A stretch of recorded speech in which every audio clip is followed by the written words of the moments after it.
Welcome to the Temple of QI on Mount Olympus, where four mighty heroes have gathered to confront the forces of ignorance in tonight's show about Greeks and gods. And limbering up in the gymnasium of thought we have tonight, a handsome Adonis in Clive Anderson. A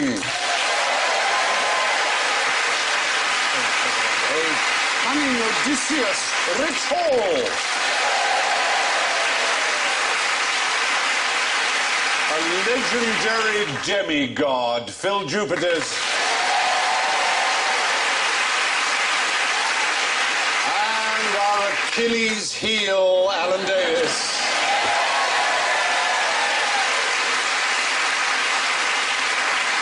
And as they should be, their buzzers are all greasy. Clive goes... You'll recognise that as the Greek national anthem. Rich goes...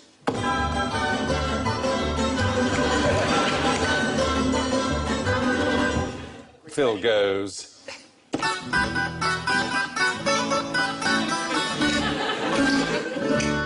And Alan goes... There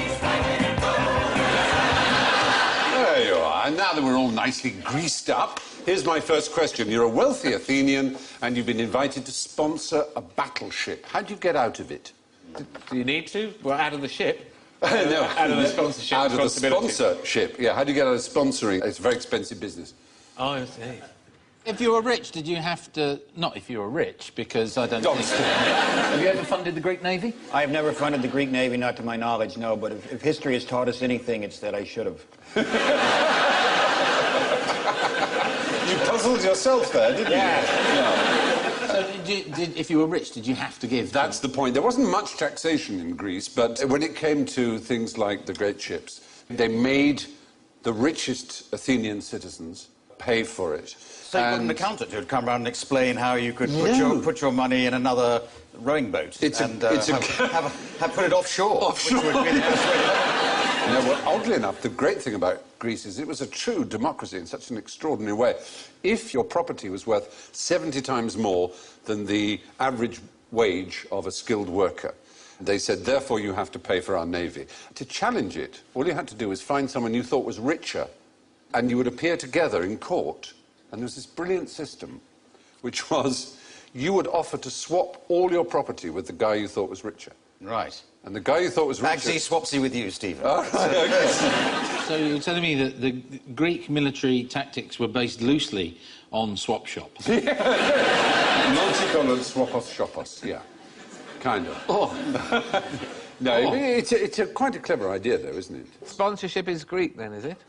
Well, not necessarily Greek. I guess probably people had sponsored things before then. But the ship bit of words... Oh, the ship... Yeah. Sponsorship, championship... That's Germanic. Premiership, is it? Yeah. Just curious. Yeah. You're very good on words. I always like to check. The Germanic shaft, there's an extraordinary thing of how the F became peas, Pfennig became penny, Pfeffer became pepper, all the German Fs became peas. And it happened so much so in Arabic that all the P's completely disappeared. There is no P in Arabic at all. They're all Fs. So Sharif became Sharif, and so on. It's one of the interesting byways. Oh, I use the word interesting, obviously, quite wrongly. But in case... I'm quite interested. So yeah. This is just for me. Thank you. Just for Alice. Now, the Brothers Grimm that we think of for their fairy tales invented the subject of linguistics, and they traced what was known as the Great Fricative Shift. Yes. But this is all the Great Pricative Shift. Anyway, how did we get here? So to summarise, if you were called upon to sponsor a ship and you're a rich person, you had to, unless you could find somebody you nominated as a richer person. You That's say, well, right. He should do it and not me. And you tested if they were richer than you by offering to swap your fortunes in court. Now, imagine you're spending the weekend with your grandmother. Which do you think she would prefer, a Roman orgy or a Greek symposium? Does this depend on the granny a bit, as to which... Well, it sort of does, but let's assume your granny is... I think symposium is a fun thing, isn't it? It's a, so you think a symposium would It's a drinking thing, symposium, isn't it, originally? You're quite right. The word symposium, which is now used often to mean sort of like seminar, isn't it? Yeah. People getting together and talking earnestly about intellectual things. And you're going to say that orgy didn't originally mean anything to do with sex or... Well, it did mean a dinner party, but... There was also stuff for kids, you know, in an orgy. I mean, it wasn't all just adults. No, that's right. There was a... Petting zoo and... Anyway, so yes, the perhaps surprising thing is that a Roman orgy tended not to be a particularly wild sexual feast. It was more about the food. It was more about the extravagance of the display. Even emperors like Caligula, they were more famous for having solid gold food and food like fish that was bright blue, so it looked as if it was still in the ocean, and all these kind of really... It was kind of food parties. In these orgies, did they really do that thing of eating so much, then you sort of brought it up again? And then, Oh, the vomitorium. Yeah. Of course, vomitorium is not the right word for that, because a vomitorium is actually an exit from a theatre, where you literally, the people are vomited out. Especially if you just sing Mamma Mia. But the thing we think we know about orgies is, or is I expect to lose 10 points whenever I say anything I think I know on this programme, but they ate food and then made themselves sick in order that they could carry on eating, getting the pleasure of eating. Now, did they really do that? People definitely did that in pubs when I was growing up. Well, they threw up in order to drink more. Yeah, go outside, be sick on the pavement, Oh, yeah, yeah. shake their heads like that, go straight back to the bar. Wow. Oh, no, yeah, the tactical chamber. The is tactical very... chamber. Totally. Yeah. I feel terrible. I'm going to have to go and have a tactical chamber. Go out, come back 5 minutes. Ah, fine now. Well, that makes sense. Makes sense. 12 quid's worth of bitter in the gutter and carry on. Rich is looking bemused, as though what goes on in this country? No, I've seen it. I believe you. I've tried to do it myself, but it just doesn't work the same. No. So it really depends, as I was saying, on what your granny is into, but the point is that orgies were not nearly as debauched as symposia. Now, what should you do if you see a Spartan with a smart new hairdo? There is one.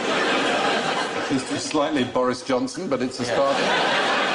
His collar and cuffs aren't matching. Not sorry. It's a very handily placed scabbard, though. I can't see the Paper game, we'll just move that. If you give them a wide berth, do they have their hair cut before combat? I'm going to have to give you all those points. That is exactly right. Yeah. Before the Battle of Thermopylae, the Persians made an enormous mistake, and one of their spies, who'd gone to the Spartan camp, said, "Oh, they're all the Ned and Nancy boys. I've just seen them perfuming and doing their hair. We're going to win." So, what you go anywhere tomorrow, then? Yeah. Oh, yes, I'm going to battle. Oh, that's who you get. Yeah, that's right. Oh, the Persians. Oh, yeah, they're a nasty lot. We should go with... What they Is that over Thermopylae? Oh, am I supposed to know? Oh, no, I wouldn't tell anybody. What the Persians didn't know is that when the Spartans did their hair, it meant they were fighting to the death. They were prepared to die. They were preparing their bodies for mortal combat. Who's going to notice your haircut anyway when you're running with your junk hanging out like that? I've never been called junk before, but You know, put on some pants before you go into battle. you think, some fighting pants, Yeah. the best fighting pants. What else do we know about the Spartans? They're really good in that film, 300. Very erotic. Yes. Quite camp, actually. Very camp. Oddly enough, it could have been camper because in the actual historical fact, those 300 Spartans were accompanied by 700 thespians. Oh, really? Yeah. Let's do the show here! It ain't half hot, man. Lovely boy, lovely boy. You waste of space, what is you? And all that. But La-di-da, got a grey. Mr. La-di-da, got a grey hum. Were they all very... These city-states, was it sort of stereotyping? They said, all those Spartans are like that, the Athenians are like that. Or were they genuinely run on very different lines? I think they were run on different lines. I mean, as you know, the Spartans and the Athenians eventually went to war, and sadly for most of us who loved classical civilization, it was the Spartans who won, who were the least interested in art and harmony and music and mathematics and logic and politics. They were a warlike race. It's a bit like as if the Klingons beat the Vulcans in the world of Star Trek. Yeah, and it's sort of... That is what kind... Yeah, it would be. And that's basically what Star Trek is kind of based on. It's unthinkable, Stephen, that's it. I know. Can you imagine such a thing? Or the Daleks. Yeah. Yeah. Warrior people. Or Britain beating France at something. Yes. Do you know the word laconic? I don't know, is it from Star Trek? Do you know what the word laconic means? I do. Yeah. Kind of means taking your time Yeah, taking your time. before you answer. But I'll tell you the story about when the Peloponnesian War took place and the Athenians were at war with the... They sent a messenger to Sparta and they said, if we beat you, we will not spare your children, we will destroy your civilization, we will kill everybody, we will spare no one. And the Spartans sent back one-word reply. Yeah, bothered. No. Similar.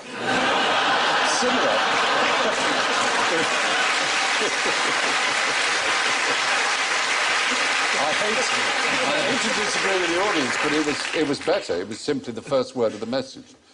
If. If. Yes. And that was the original laconic reply. That was the Spartan reply. If we beat you, we'll do this, we'll do this. Yeah, if.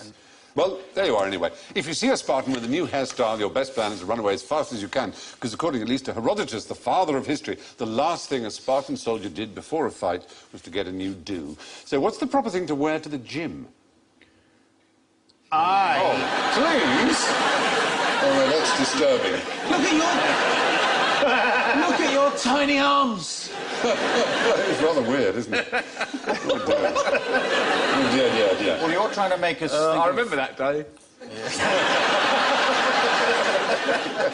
Oh, we had fun that day. Oh, didn't we just? I like to be left alone at the gym, so I wear Speedos and brown wingtips. Right. Not a stitch.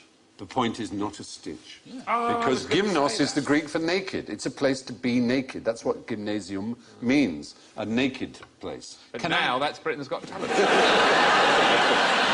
Yes, because the Olympics, they all ran naked, didn't Yes, they? yeah. Around Quite there. hard to be the high hurdle champion. It would be terrible if your tackle was the reason that you didn't get the high jump. He's doing a lovely jump there, and oh no, his knackers have just caught the ball. Another man let down by his tackle. What you're looking at there is a kynodesme, which is the sort of pouch in which your penis is held in an upright position and tied in a bow. And occasionally For they... Christmas!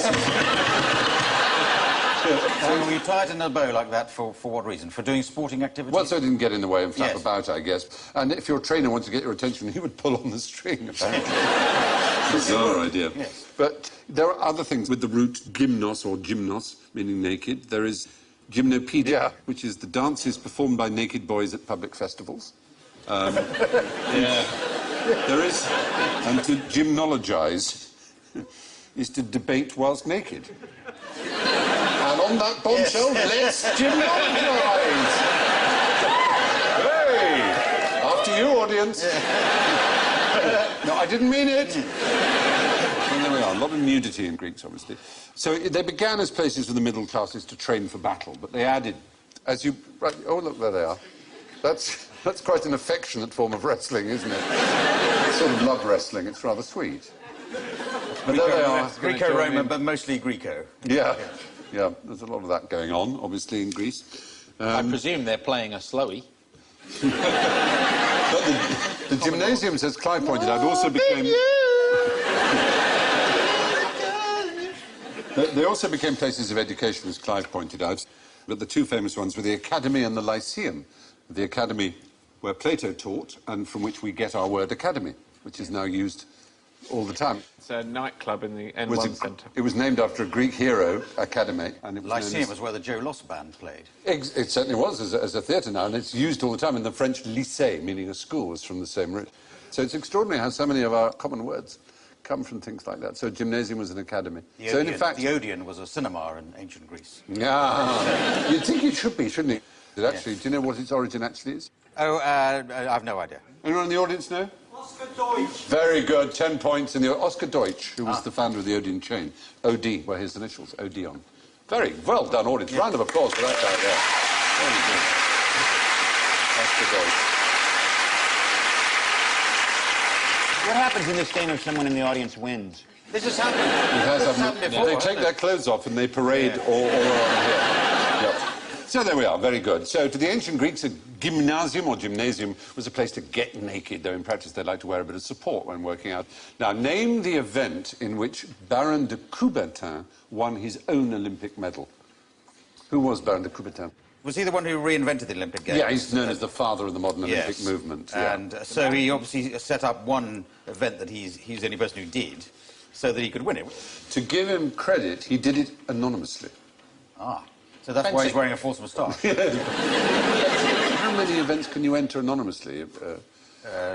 Not too many, I suppose. Exactly. But, So so you've it's got got to be to- something when you're hidden. You don't need to be seen. It's a race between pantomime horses, and he was the back end of one of the winning horse. It's not as absurd as it sounds. I mean, there were some really odd Olympic events at the beginning. You're completely hidden? Well, Tunnelling. yes, Olympic tunnelling. you're thinking of physical things, aren't you? But the Olympic Games was wider than that. So essay writing or poem composing. Poem is the answer. Ah. He won the gold medal for poetry. Excellent. Oh, you think that's weird? All the way up to 1948, there was a gold medal for town planning in the Olympics. Won by Milton Keynes. Lost by Milton Keynes, you would imagine. But no, there were all kinds of artistic categories. There was sculpture, music, painting, literature. Sculpture. And look at him go! The young Greek.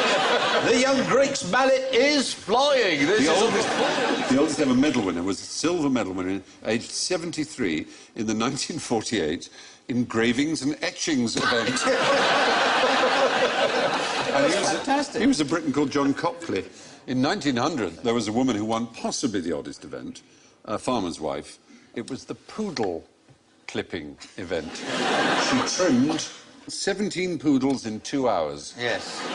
Can you imagine? And she got a gold medal for it. I'm sure she did. 17 in 2 hours. That's impressive even to me. Yeah, isn't it? But do you know the reason they stopped doing the sculpture and the painting and the poetry and everything else? It was something to do with the Drugs. and the sex test. No, the reason they stopped was because they felt that it rather compromised the idea of amateurism, because it's basically all the artists and things would carry on being artists for the rest of the year, whereas the other Olympians, those who threw javelins, they held down other jobs. Anyway, moving on. Who knows what Olympic gold medals are made of?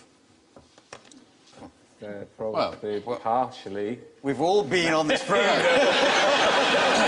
You've got 4 old stages here. It's a yellowy The metal. surface area, I would suggest. They're gold. They're made of gold. Oh, bless you. Thank you. I think they've got another one in there. I think they might have another one in there. Chocolate.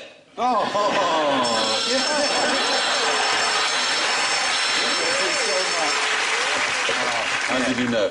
Well, hang on, are you telling me then you put all that effort in training and you win an Olympic gold medal, you take it home and you think, well, I can always melt that down and, you know, there's a pension for me and then it's not You can even still melt gold. it down. It's still made of a precious metal. I know, but if it says gold medal, you It must be gold. It's gold in colour. There is a very Gold small amount leaf of gold. on the top. It has to be 92.5% at least silver. Oh, I'm determined to get an Olympic gold I medal think now they and should I make get to the- sue them. they should make the Demanding- bronze. They should make the demanding bronze. gold. The last ones made entirely of gold were in 1912. But you think bronze? Should be made out of lead. Because then whoever's third is just... Why are they so big? If they made them a bit smaller, then No, they they're could not make them out of actual gold. size, Clive. No, have you ever seen them? Like huge medallions. They put, but if They're they not made as them big as the tiny, Jim they will could- fix it. Oh, well, John, you've won the 100 metres. Isn't it?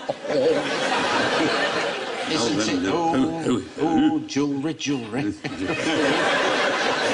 So they're silver medals. They're mostly made of Just silver, coloured in but it. with a small amount of gold, 6 grams of gold, usually. Yes. Now, but imagine that they were 18-carat gold. How much would each one cost? 18 18 carats, no. 6 grams of 18-carat gold. No, imagine that they weren't still made of thing. gold. The Still whole made of thing gold. was What made they cost? of 18-carat gold. Well, are we doing it at the current rate Current or prices. the rate that gold was sold off by the Prime Minister 10 years ago? Please, not that. How much is gold? £5,000 each? Yeah, 3,000. Oh, not bad, not bad. £3,000. That would be 1.5 million over the course of the competition, which you might think was worthwhile. That it was worthwhile in considering how much they cost. Yes. The Olympic Games, 1.5 million is a small proportion of them. If you were actually to reward your gold medalists with real gold. Anyway, why would you bite, panelistas? Why would you bite a gold coin? To check it's real. Yeah, and what would it tell you? It was Oh well. not real. What would tell you it's not real? Because if it's gold, you can bite right through it, because it's the same texture as chocolate. That's why they're often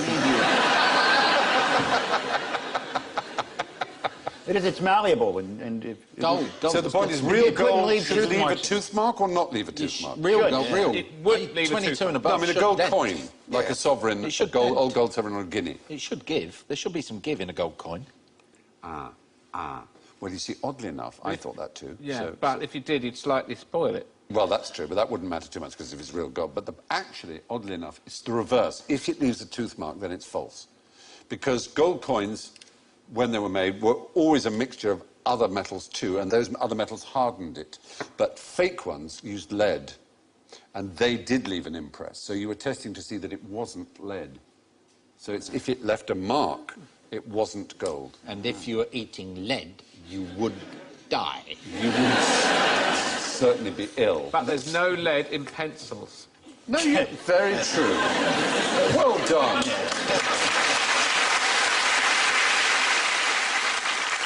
I've been told that all the gold that exists in the world could be put into this room if it was compressed into a cube. Well, most probably. Only 161,000 tons of gold has ever been mined in all human history, it's calculated, and the large proportion of that in the last 50 years. And actually, it wouldn't fill 2 Olympic-sized swimming pools, the amount of gold that's been mined in the world. It was Nixon who pulled the gold standard. Well, yes, for you, yes. You just don't know. There's nothing to back the money anymore. Yeah, is there? yeah. This is why the island of Yap, you know, the island of Yap has the best standard of currency. They're huge. They're just big stones. They look like that. See the QI? They're bigger than that. It's Right. a big stone with a hole in the middle, and you put it on your front yard. Everybody knows how much money you have. Oh, brilliant. You can't. It takes like 20 people to mug you. That's a good The system. Coke machines are 8 stories high. And an Irishman came in. I mean, everything was perfect. You know, if someone else acquired wealth, they had to move the stones to the next front yard. And then this Irish guy came in with counterfeit stones, 20 feet high counterfeit, and ruined the economy. Polystyrene stones. Ruined the economy. Yeah. Where's the island of Yap? It's in Micronesia. And how did you test whether it was a real stone or a counterfeit? Did you Bite have into to it. bite this stone? And if your teeth came out, it was a real stone. I'd love to see the Bureau de Change at the airport. Very interesting, anyway. The fact is, counterfeit gold coins were often made with a high lead content, so that if your teeth made a mark in them, it was likely that they were fake. Now, which of you comes closest, do you imagine, to a perfect ideal of a Greek body? Wow. Gotta love that ball sack, Phil. Thanks. I shaved it myself. I think my helmet's much too small. Oddly enough, oddly enough, Phil. And that's I that know. thing on my head. No, actually, seriously, Phil, I want you to show me your helmet. I happen to know Phil has got a helmet that you can show me. Go on. Wow, that is fabulous. Do you want to show the camera now? Look at that.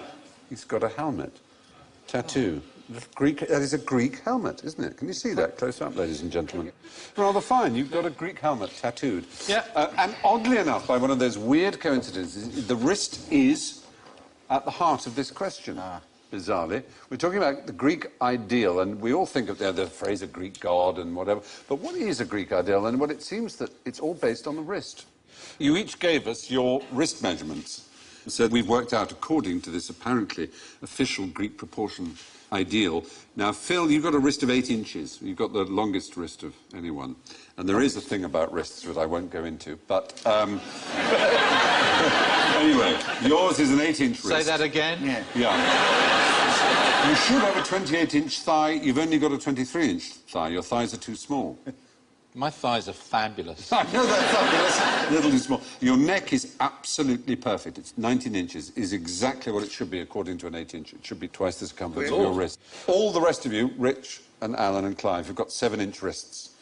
And according to the Greek ideal, you should have a 17-inch bicep as well. Yours is 12.5, Alan.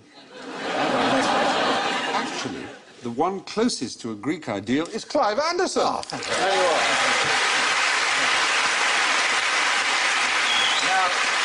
So the only one of you with one of your lineaments being perfectly Greek is actually Phil, who has a perfect Greek neck. That's it.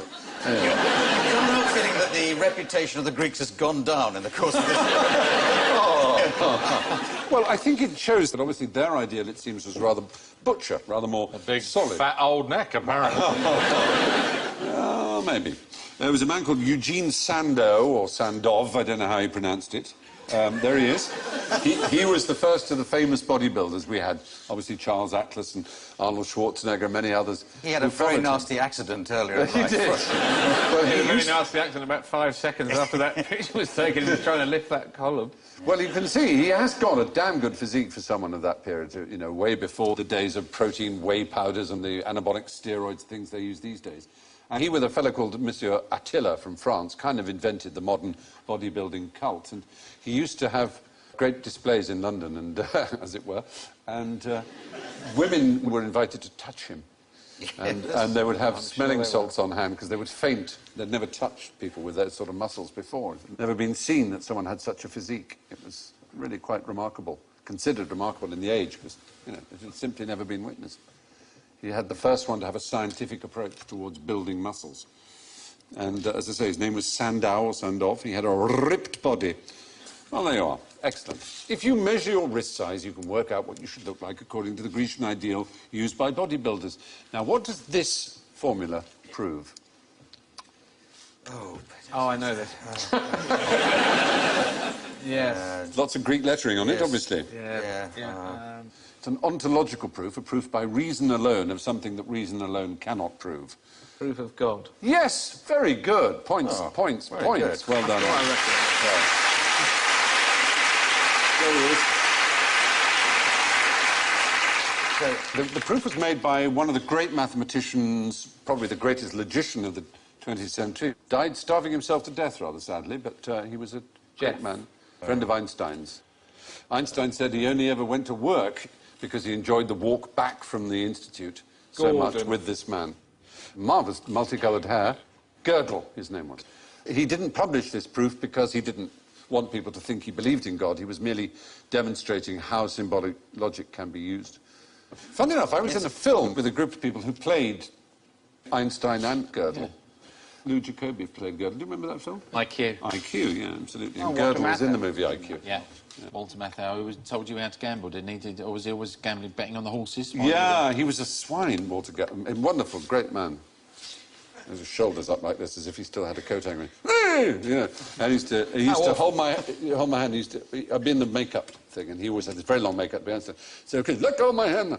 Will you let go of my hand? Jesus Christ! He used to tell me horses to bet on, and I'd come back and go, Christ, I lost $50 on the Saratoga or whatever. He said, you bet on that horse? Why? I said, well, you told me to. You idiot! Then the next time he said, no, this horse you've got to bet on. I said, well, last time I was in here. No, this one you bet on. And I said, well, I lost $100 this time. I said, you fool! It was just strange man. Anyway, terrific. Why did he starve himself to death? I have a formula right here. Yeah. B plus L plus T means that you don't starve to death. Yay! If only he had known that.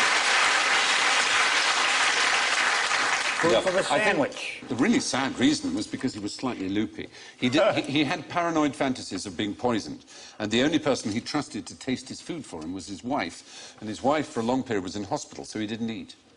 Well, So she he was in hospital started- because she was eating all this poison over Well, the years. maybe. So, yes, Kurt Gödel used modal logic to prove conclusively that God exists, though even he wasn't really convinced by the conclusion. That's human life accounted for, but how could sewage be used to create alien life? To create alien life. Yeah. So sewage from another planet may be arriving here. Is that? Well, yes, or our sewage.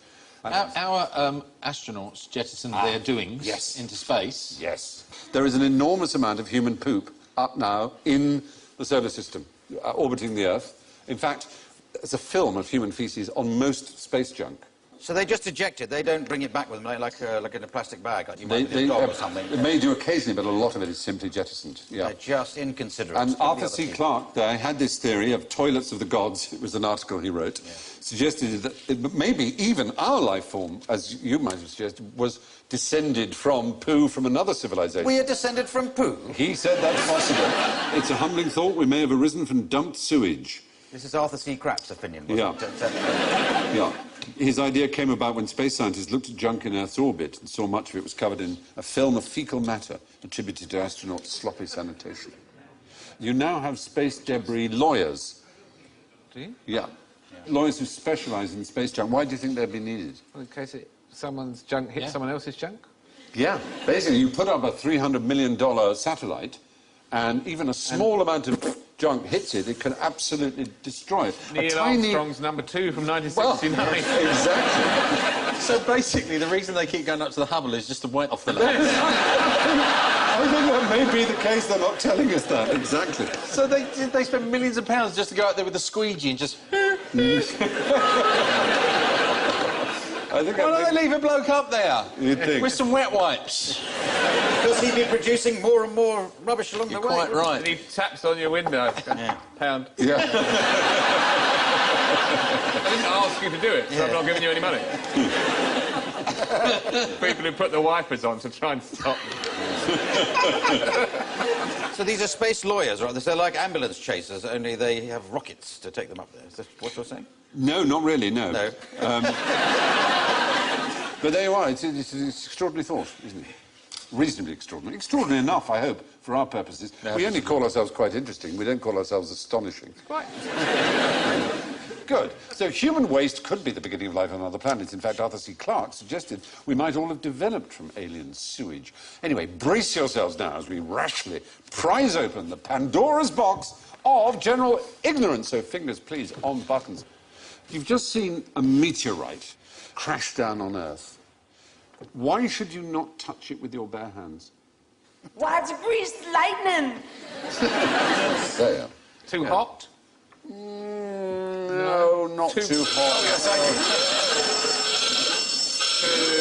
Cold. Yes, too cold. Oddly enough, even though it's minus 240 to 270 degrees Celsius when it's in space, and even though it heats up going through the atmosphere, it's still inside incredibly cold, and the outside is cold, so you might get frostbite if you handle it for too So it's long. like a baked Alaska or something like that. Yeah, well, no, it's really cold inside and really cold outside. All those poos up in space, and they're all frozen solid. And They would be, yes. Ooh, horrible thought. quite a clang. Yeah, I guess that's what there they are. Around 50,000 meteorites larger than 20 grams fall from space to Earth every year. 50,000, quite a lot. A hell of a lot. But most of them are lost At sea. at sea, because two-thirds of the planet is sea. But more have been found on which continent than any other? Australia. No. Antarctica. Yay, Antarctica, yes. Because they're attracted by the cold. They're homing instinct. It's a bit tough on the penguins, really. How many deaths have been recorded by meteorite strikes? Oh, yeah, no, that's the penguin. That's why I always stand up, because it's less of a surface area. Don't touch that, it's freezing. Oh, that'd be ridiculous. 3. None reported. No. No. A dog was reportedly killed by one in Egypt in 1911, but no human deaths. Boy was hit but not seriously injured in Uganda, 92. Hit by a meteorite that fell out of space. It's freezing cold and not seriously injured. What are they made of? Never Well, mind. Just carry on. Oh, it killed the dog. There, that's a backlit meteorite.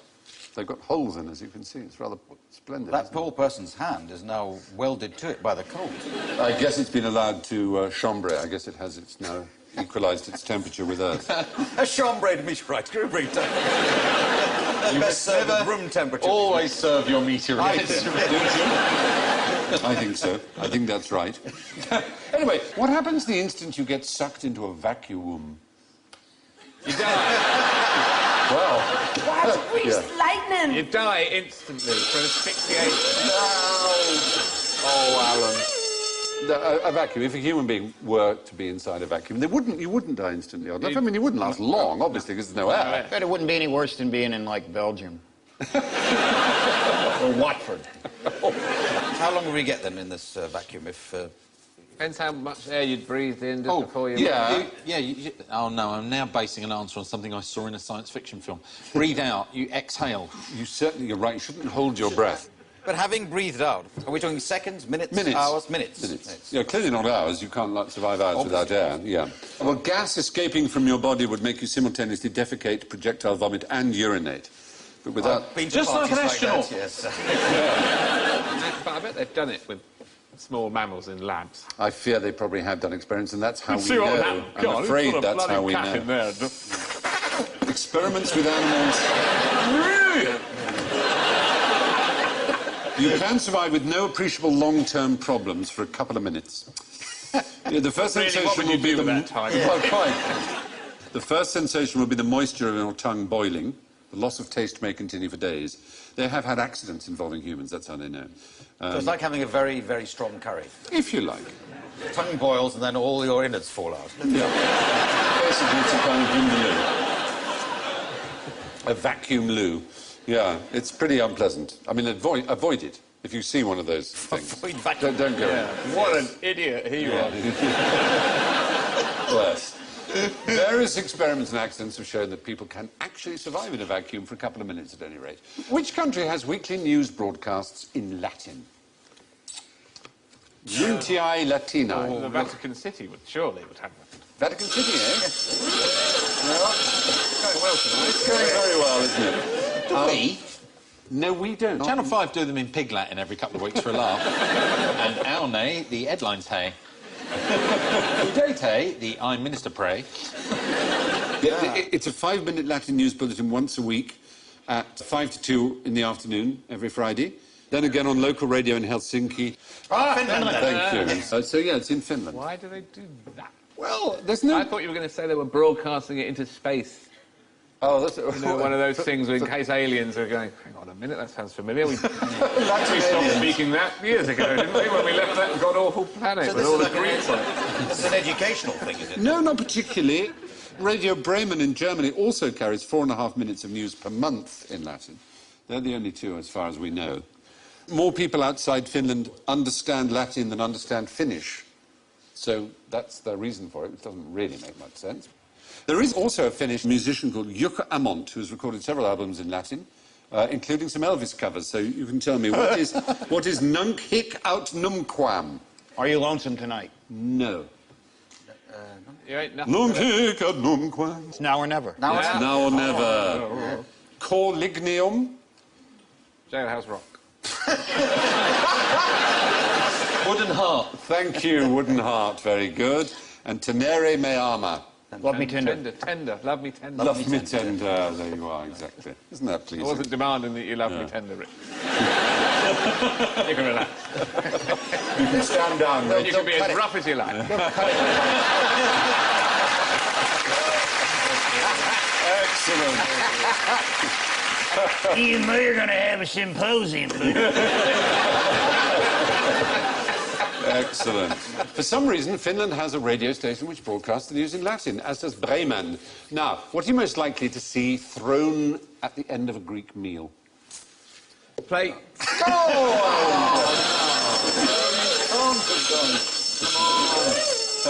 They don't throw the plates anymore. No, they don't, for health and safety reasons. What else? There used to be I can't remember where I was on holiday, but there were two restaurants, and one there was plate throwing, and one there wasn't. Camden, that is. That was the main. It was the main choice you made of an evening: plate throwing Should we or not guess? plate throwing. And you would sit in the quiet one, having a nice quiet meal, and you could about 10:30 you could hear them kick off with the one. It must be fantastic for the Greek plate constructing industry, the potteries of Greece. It was fantastic. Get through a new set every night. They're mainly seconds. Yeah, they are mainly. I think you're probably right. It's not the best. No, now, unfortunately, it tends mostly to be Is rice or something? Paper. No, it's soft, something soft, yeah. Something that can't hurt, you can't be sued. Women.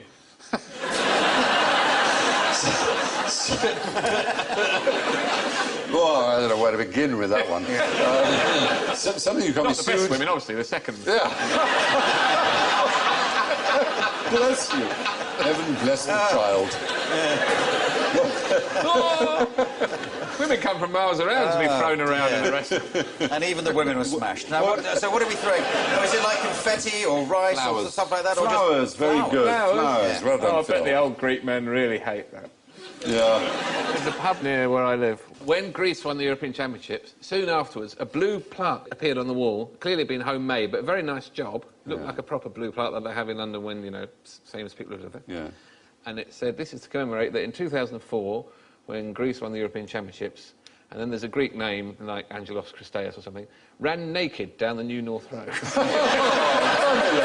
Returning to the traditions of ancient I was Greece. going to say, that rather completes our circle, doesn't it? Gymnost all the way down the New North Road. I think that's very pleasing. Very, very pleased about that. So, yeah, due to health and safety gone mad, restaurants in Greece now require a licence to throw plates. So nowadays it's more common to see flowers thrown. You don't need a licence. They're cheaper and they make less mess. But now, talking of mess, the scores. But we should do this the Athenian way. We should offer Alan the chance, because I can say that Alan is coming last. It's one of my best features. He's...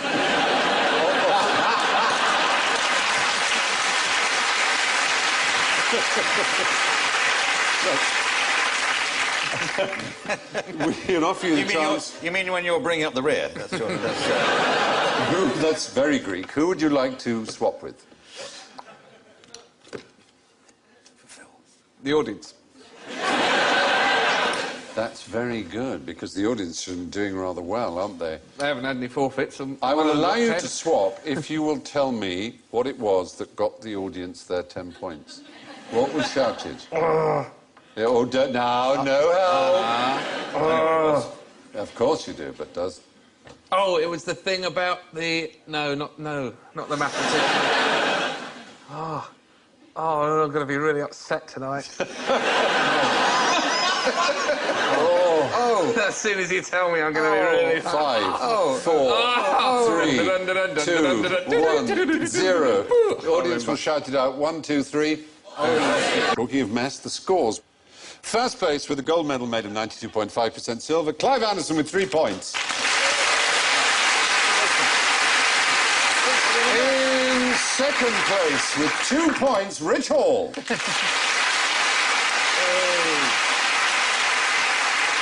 In third place with -5, Phil Jupiters.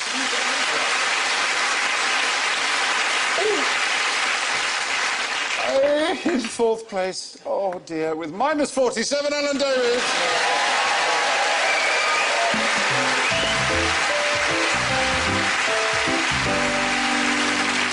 Good night from QI and from Phil, Rich, Clive, Alan and me. And finally, there's a story of a Greek and Italian who were having an argument over the age-old question of who had the superior culture. And the Greek said proudly, we have the Parthenon. And the Italian counters with, we have the Colosseum.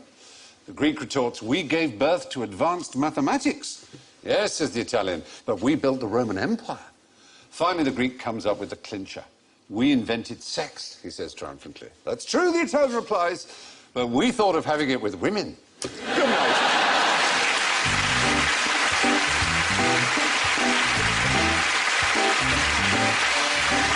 Our 5 days of mystery are almost over. Laurie's search for the truth comes to a